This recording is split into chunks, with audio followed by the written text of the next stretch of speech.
বৃহৎ বিভাগ বাংলা বিভাগ এবং ইংরেজি বিভাগের উদ্যোগে আমরা আজকে আয়োজন করতে চলেছি মহাভারত চর্চা নামক এই আলোচনা সভা। নিঃসন্দেহে এটি মহাভারত চর্চার ক্ষেত্রে একটি অগ্রণী দিন হিসাবে চিহ্নিত হয়ে থাকবে ইতিহাসের পাতায়। মহাভারত চর্চা সম্পূর্ণতা পাক এই আশা রাখি। প্রথমে আমরা আমাদের মাননীয় অতিথিদের বরণ করে নেবে বাংলা বিভাগে গবেষক গবেষিকা অধ্যাপক। মহাভারতেরই রথের রশিটি তিনি বলেছিলেন, এই যুদ্ধক্ষেত্রে যারা মারা যাবে তারা সবাই আমার ভেতরে বিলীন হয়ে যাবে।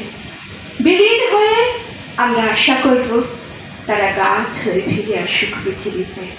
ছায়া দিক, আলো দিক, মায়া দিক, বাতাস দিক, জীবন দিক, আর যেন কোনো কুরুক্ষেত্র না হয়, সেই বাণী প্রবাহিত হয়ে চলুক। আমরা বরণ করে নেব কল্যাণী বিশ্ববিদ্যালয়ের কলা ও বাণিজ্য অনুষদের ডিন মাননীয়া অধ্যাপিকা সাবিত্রীনন্দ চক্রবর্তী মহাশয়।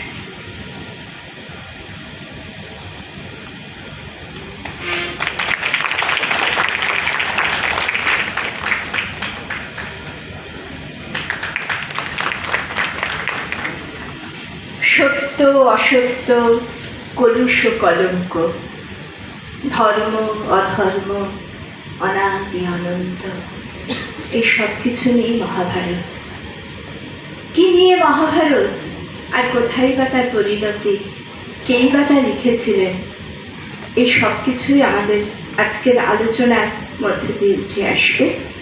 সেই আলোচনা যারা করবেন এবার সেই মাননীয় অতিথিবর্গ।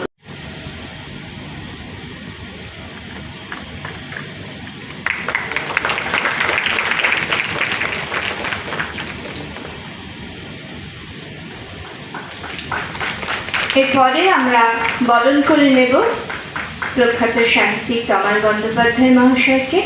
তিনি আমাদের অতিথি নন, তিনি আমাদের একজন, কারণ এর আগেও আমরা তাকে পেয়েছি, আপন করে পেয়েছি। এবার তাকে আমাদের বরণ করে নেওয়ার পালা।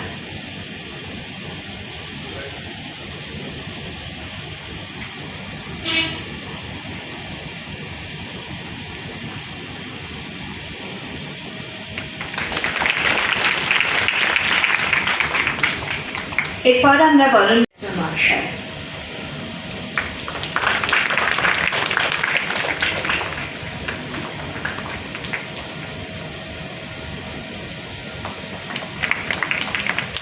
এরপরে আমরা বরণ করে নেব মাননীয় দিব্যেন্দু।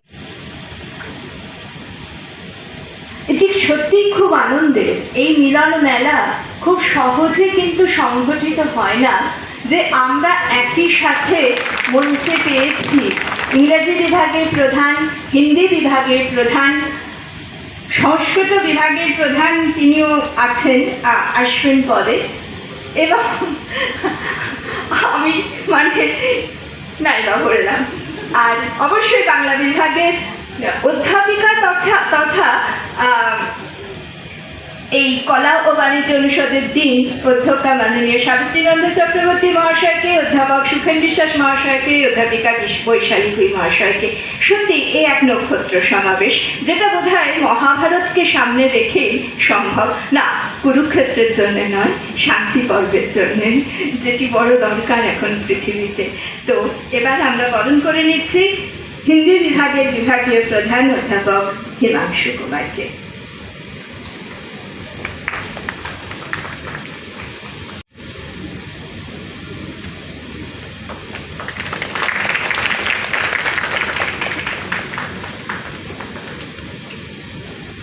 এবার আমরা বরণ করে নেব বাংলা বিভাগের বরিষ্ঠ অধ্যাপক।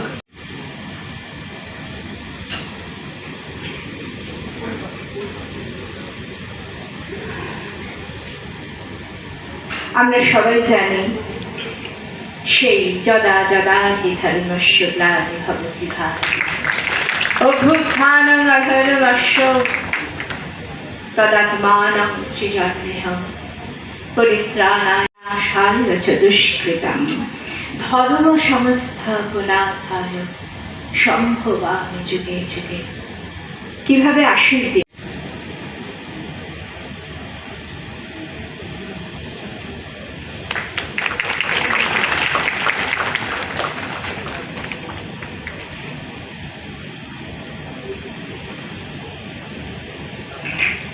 আমাদের আজকের এই অনুষ্ঠানের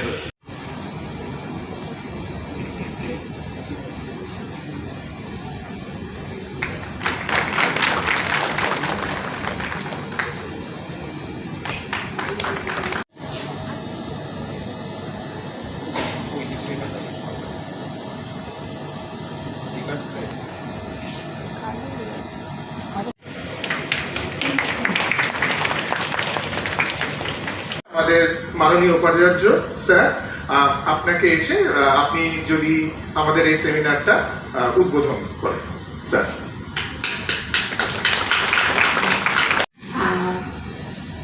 স্যার আমাদের সবসময় জানান, আমরা জানি যে স্যার আসলে আসামে বড় হয়েছেন। তো এই যে আসাম বা তার চারপাশে যে 7 সিস্টার্স, সেখানে ত্রিপুরার এই রাজবাড়িতে রবীন্দ্রনাথ যেতেন, ত্রিপুরার সাথে তার গভীর সম্পর্ক। এবং মণিপুর রাজকন্যা চিত্রাঙ্গদা, যদিও এই মণিপুর সেই মণিপুর কিনা এ নিয়ে অনেক প্রশ্ন আছে।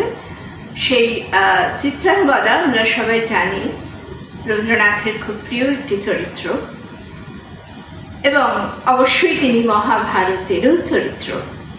তো রবীন্দ্রনাথের সাথে মহাভারতের যে সম্পর্ক, সেটি স্বাভাবিকভাবেই আমরা বাংলা বিভাগের জন্য শুধু নয়, আমরা সবাই সেই বিষয়ে যে একটা কথা জানার জন্য আগ্রহী হতেই পারি।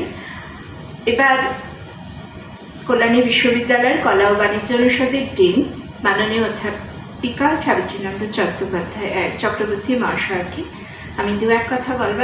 আমি বুঝতে পারছি আই অ্যাম দ্য ইউনিভার্স, আমি পৃথিবীকে নির্মাণ করছি এবং তার মধ্যে ইন্টারভিন করছি, মাঝে মাঝে গল্পের মধ্যে ঢুকে পড়ছি এবং গল্পের বিভিন্ন সংকট মোচন করছি। এবং এই যে একটা রোল অফ দ্য অথর, এটা সবচেয়ে ইম্পর্টেন্ট। তিনি অমনিশিয়েন্ট, প্রায় যাকে আমরা বলি অমনিশিয়েন্ট ন্যারেটর।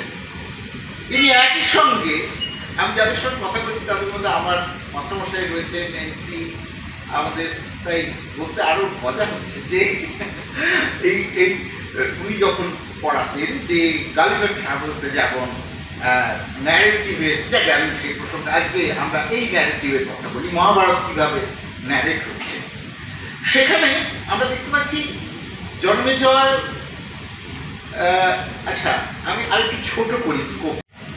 তিনি ক্যামোফ্ল্যাজ করেন নিজেকে বিভিন্ন রকম মৃগচর্ণে, এবং তার স্ত্রী, তারা বিভিন্নভাবে বিভিন্ন রকমভাবে। এবং আমরা মহাভারত এবং রামায়ণে একটা অদ্ভুতভাবে দেখি যে রামায়ণে যারা বানর, তারা কিন্তু হনুমান নয়, মানে বাঁদর নয়, তারা হচ্ছে এক ধরনের টোটেম, মানে যেমন ঋক্ষ মানে ভাল্লুক।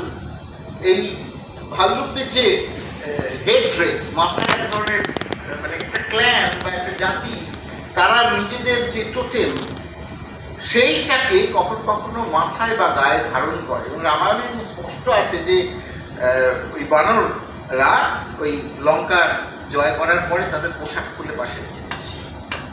অর্থাৎ এই বানর একটা অন্য দিক, যেটা মূলত সমাজতান্ত্রিক দিক থেকে, সেদিক থেকে উনি মহাভারতের আলোচনা করেন। দলের মাস্টারমশাইদের জায়গা, আমি সাংবাদিক লোক, আমার কাজ মূলত ছিল তথ্য খোঁজা। আমি যখন মহাভারত পড়তে শুরু করি তখন আসলে সেভাবেই খুঁজেছি। তবাল যে বললেন,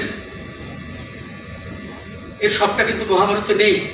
তবাল সাহিত্যিক হিসেবে অনেক স্বাধীনতা নিয়েছেন, বর্ণনায়, ঘটনায়, চরিত্র এনেছেন, চরিত্র আনেননি ইত্যাদি। এটা সাহিত্যিকের সুবিধে আছে। কিন্তু আমি যখন কোনো প্রবন্ধ লিখব মহাভারত নিয়ে, তখন সে সুবিধে নেই। আমি চলে গেছি কিন্তু মূল মহাভারতে, সেখানেই থাকতে হবে।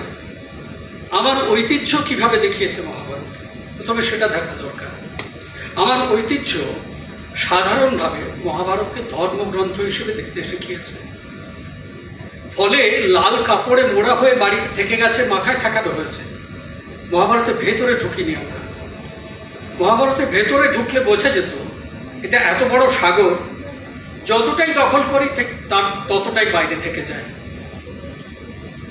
এবং জনপ্রিয়তা সত্ত্বেও সব জায়গায় আমার মনে হয়েছে খুব একটা আলো পড়েনি, আলো ফেলা দরকার। সেই জায়গাগুলো দিয়ে সবার মধ্যে চর্চা।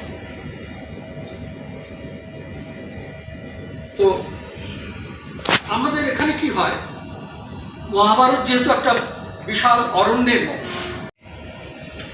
সুতরাং রামানন্দ সাগর যখন মহাভারত তৈরি করলেন এবং মহাভারতের